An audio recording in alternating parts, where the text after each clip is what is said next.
ఈరోజు గ్రహణము కుంభరాశి, కర్కాటక రాశి, మీనరాశి మరియు వృశ్చిక రాశి వారు చూడకూడదు. కావున ఈ సంకల్పాన్ని చెప్పుకొని గ్రహణ సమయంలో మీ ఇష్టదైవాన్ని స్మరించుకోవాలి.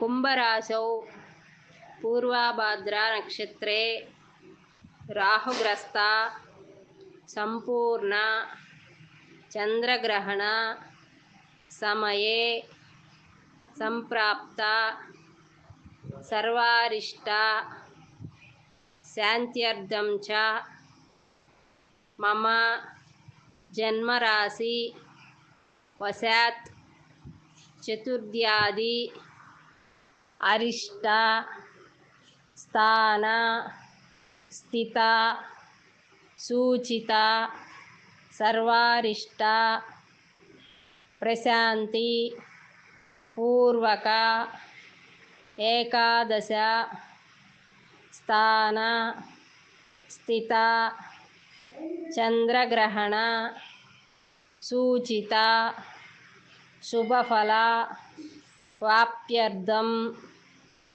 ఇష్టదేవత మంత్ర ధ్యానం కరిష్యే అని సంకల్పం చేసుకొని గ్రహణ సమయంలో ఇష్టదైవాన్ని స్మరించండి.